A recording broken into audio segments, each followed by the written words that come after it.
So please keep in mind that these doors, they are not locked and they are also not designed to hold any weight. So please do not sit on them, lean on them, put your kids on them, anything like that, because we don't want those popping open. We don't want you falling out today. Also, this is a moving tram, so when we are in motion, please stay seated. But when we come to full and complete stops, you will be able to stand and get better views and photos of the animals. Just keep an eye on your personal belongings. If something falls overboard, let me know at the very end of the tour. We'll send somebody out to go and get your item. Finally, folks, if there is a medical emergency on board today, a couple ways to let me know about that. Above your heads, there are pictures of animals. And if you're in one of the blue trams, you'll also find a bright orange strip right next to the animal pictures. If you push and hold that strip, it does alert me to medical emergencies. If you're up front with me in the yellow tram, then I can see you in my rear view mirror, so you guys are able to wave, or you can tap on the window if you're right behind me.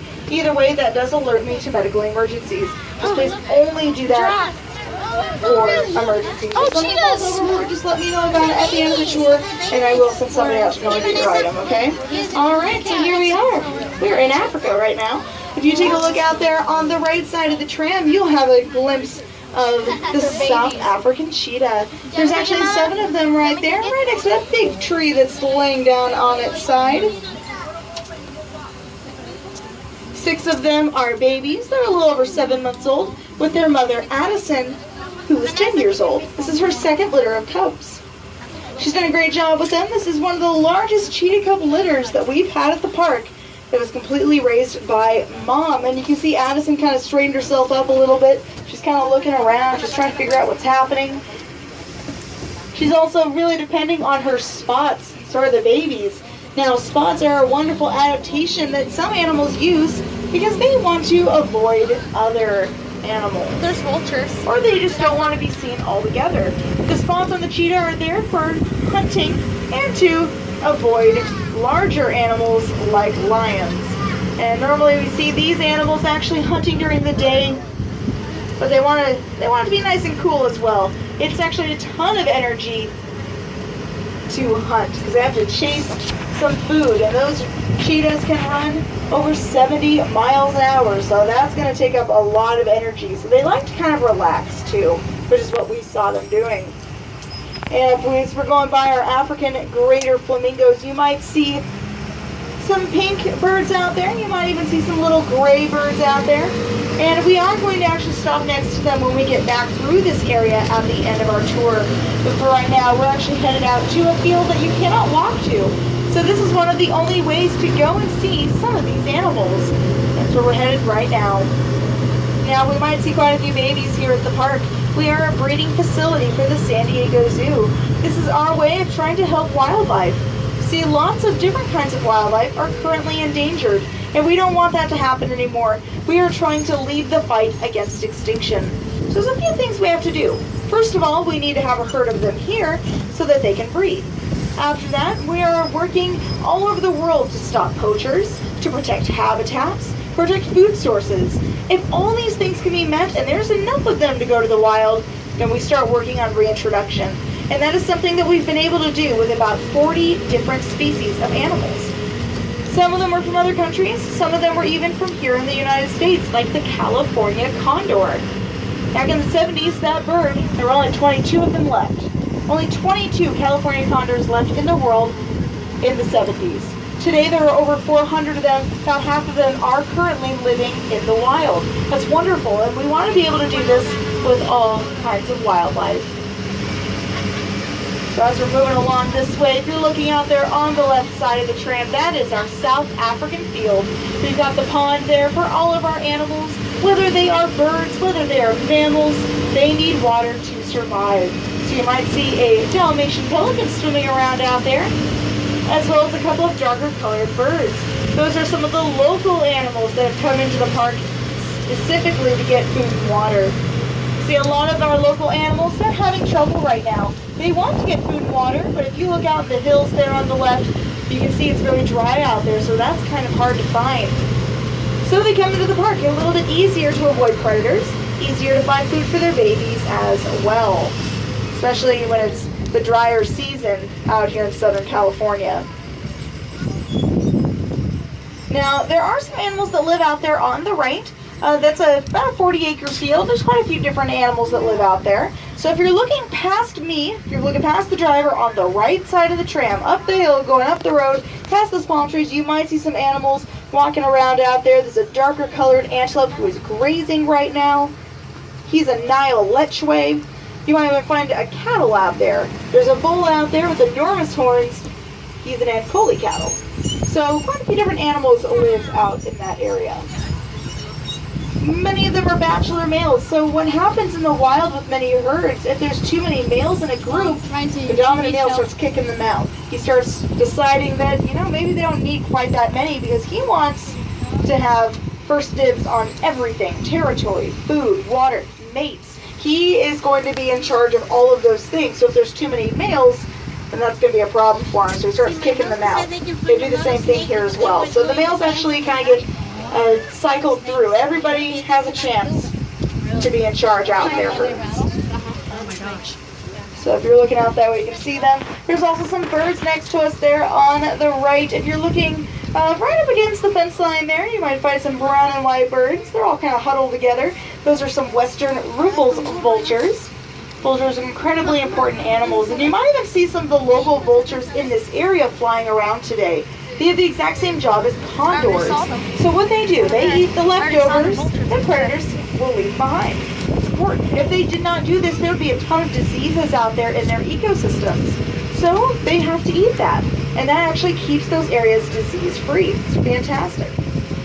Now, we've been doing some construction over here on the right this morning, so you can see a lot of upturned dirt. And you know what? Our red river hogs, they love it. Here's a lot of new smells. There's all kinds of new things for them to find, new enrichment, things that they can use to not only exercise their bodies, but to exercise their minds too. So they're really happy about all these new things that are happening out there. You might find other animals today that are going to have that same kind of orange color. It's actually great camouflage. These animals that we're going to be seeing, except for a few of the birds, will have grayscale vision. It means that they're mostly going to see in different colors of gray, and they're also going to see in black and white. So that's going to stand out quite a bit. Unlike dogs. Now, he's kind of hiding from us, but if you're looking out there on the left, you can see those big tan-colored animals. One of them just like walked right into another. If you look a little bit to the right of that, there's a big gray shape out there. That's actually a rhino. There's a rhino standing right next to those antelope. So it looks like he's trying to stay in the shade if he can. He's probably happy it's not too warm right now, but he is trying to stay close to the water as well. And you might even see some courtship behavior while you're on this tour, folks, because we are a breeding facility and we do He's also over there. Try and protect these animals. Guys, there's a rhino over there. So that we do have the ability to reintroduce them. So we're just kind of moving along here, and you can see the sable antelope out there on the left. They found a nice little patch of grass out there. Kind of funny that, they decided we want to stay right here. There's a feeder there, but they want that one little patch of grass. Then you look across the road and you see all the grass out there. And it's a little bit interesting that they've decided that this is where they want to go. Now, many of the ones that we're seeing right now with horns are actually females. Some of the girl antelope will have to grow horns because they need to compete for food and water if they migrate. So if they are moving from place to place looking for food and water and they have a calf, well, they need to be sure to get those resources if they can. That way they can keep their baby nice and healthy. So a lot of the migrating females will have horns. Now, if you do see some of the animals out here where, hey, some of them have horns and some of them don't, then these are most likely not going to be migrating animals. More than likely, they are constantly around food and water all the time, all throughout the year, so they really don't need that added adaptation. A lot of it depends on where the animals are going to come from. And there's a lot we can tell about them just based on what they look like. So as we're moving towards our giraffe, you might see a few other animals that look a little bit different from the ones that we've just gone by. So we are coming up to our giraffe herd. These are Maasai giraffe. So our keepers refilled their feeder not too long ago, but it's already almost empty. So if you're looking out there on the left, you can see that. We've got our female out there. She's right there with her little one. The baby was just trying to nurse, and Mom decided that, you know, she's just not having it today. That little one's name is Shahiri. Well, since he can't nurse, he's going to go ahead and eat some solid food. And he's about 6 months old. Right next to the giraffe, there are some antelope, very light in color. Take a look at the antelope and look at what's around them. Sand. There's sand and dirt around them, about the same color as the antelope.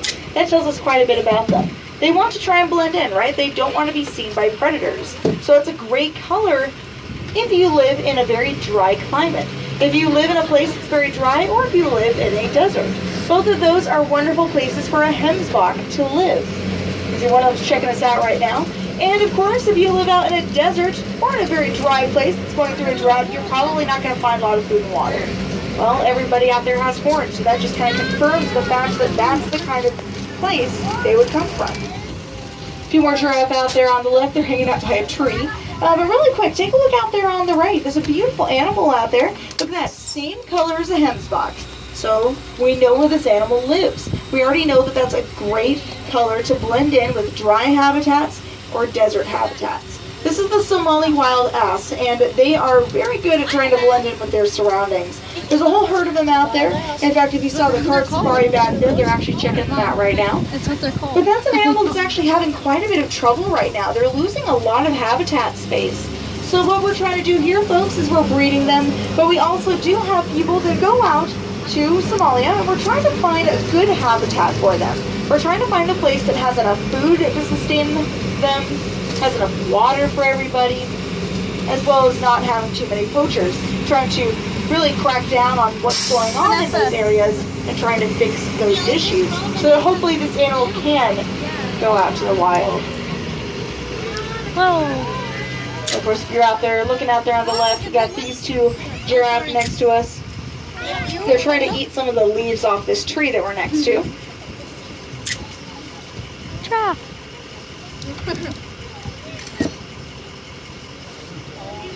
So let's see if they're going to show us how they would get food in the wild. Look at them. Oh. Thank you. Look at them. Vanessa, I shipped this. So it looks like he's having trouble.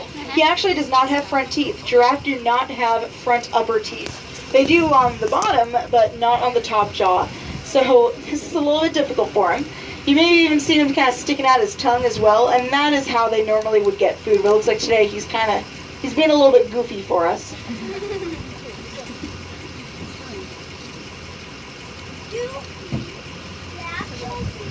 So they were earlier trying to get some of the food down, and the female who's starting to walk away right now, she was successful a couple hours ago. She was able to get a few leaves down, but that was pretty much it.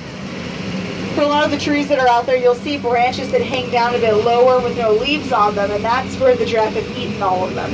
They can't reach up any higher than that. But we do have the feeders out there for them, and our keepers do refill them every few hours. Well, folks, we're starting to make our way up a hill. Now, we can't really stop on the hill. Unfortunately, the tram has trouble moving if we do that. So as we go, we will be looking at animals, and when we get to the very top and we're on flat ground, we will be able to stop up there. But as we're going, let's see who we find. If you see any brownish gray antelope trying to hide in the shadows underneath these trees, then you have found the greater kudu. You might see some very faint white stripes on them. Same reason that we saw spots on cheetahs.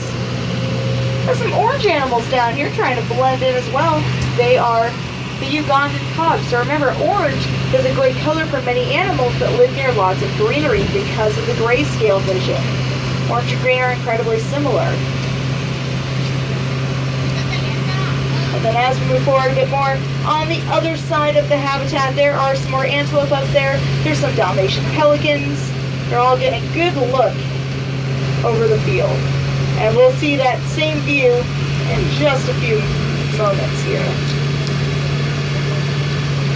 Also up here, you can really see that coastal sage scrub. That is the habitat of this area out there on the left as well. So that is the native habitat of San Pasqual Valley. So you can see it is very dry. But we are trying to recycle water. We have cut back on the amount of water that we use here at the park. So we're hoping that that can at least help improve the water crisis that we're having because of the drought. And hopefully that'll help a lot of the wildlife in this area too.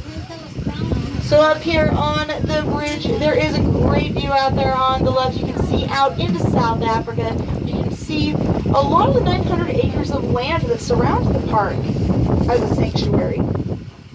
There's also that other field out there that is on the right side of the tram. This is our African forest. If you're kind of looking out there past the trees, you might see some kind of a light orangish tan animal starting to move around out there.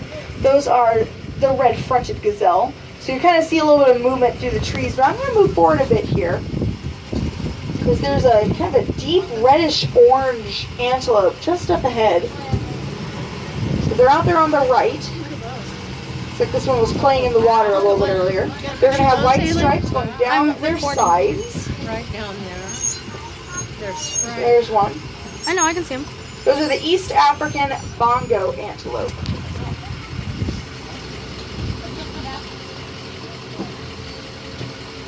Unfortunately, we can't really stop here because of this gate, but normally we don't really see them, but because we have had a lot of warmer weather because it is summertime down here, I feel like I'm they going are to starting to Jurassic get Park out a with little the bit more. We're starting to see them a little bit more often, trying to stay close to the pond. Then over here on the other side of our habitat, we're next to our roan antelope. We're kind of all looking around different directions. Some of them are just kind of checking out the valley. Looks like they're very slowly starting to move a little bit further up ahead, but from here, if you're looking back that way, you'll see the pelicans up there on that flat part of the hill. The one that who's a little bit further towards the, a little bit closer to the front of the vehicle, if you look in a straight line down, you'll see two little orange lumps on the ground next to some gray rocks sticking up out of the grass. Those are some baby roan antelope. Oh. So they're looking around as well. They're not twins, but they were born just a few days apart from each other. So because they're about the same age, they tend to stick together. Got a juvenile down here by the feeder, right along the road. And you can see they're all kind of looking up ahead.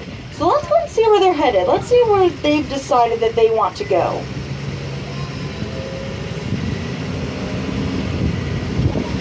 It even looks like some of those cob on the other side of the field are starting to make their way towards the center of the habitat too. Let's see where they're going.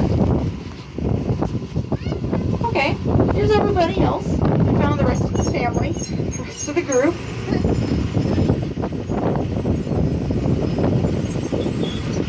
The rhino.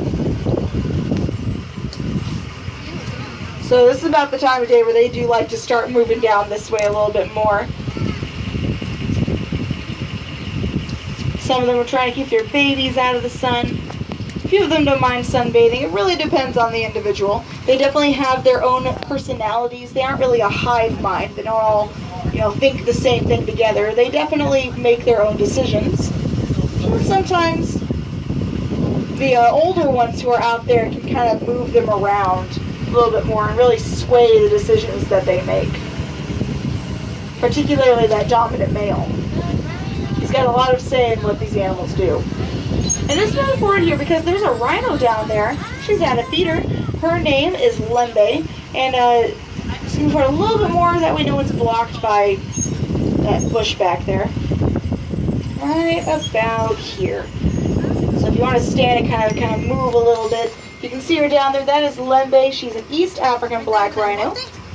She's the only rhino that's actually in this field. Black rhinos are a little bit more solitary, like cheetahs, right? They don't really want to always be in a big group. In the wild, you might find two females traveling together, but usually never more than that. Males tend to be a lot more solitary than the females as well. Big reason for this is their habitat. There's a lot of obstacles out there. So can you imagine 10 3,000-pound animals moving around out there? What, Mom?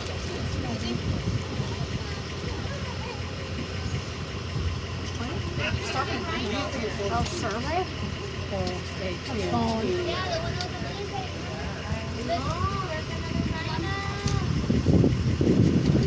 So, she's not going to be quite as big as another kind of rhino. Well, we're going to go ahead and start moving forward here, because we've gone in kind of a big circle, and we're going to be on the other side of this field, and we're going to see who we find out this way, because the animals have moved around, even in that short amount of time. They've moved around quite a bit. And then we're also making our way back into that very first habitat as well. So we'll also be able to see how those animals have moved. And that's really a lot of the beauty of having the large fields, is that they do move around however they want. You can't really make them do things that they don't want to do. That would not be a good idea. So as we're coming down this way, it looks like there's another rhino over here. So the rhino we just saw, again, her name's Lumbe. Looks like we're about to see her son, Eric. Eric is about to be 6 years old. He's going to be 6 years old a little bit later on this month. He just walked over this way. Let's see if we can find him. There he is.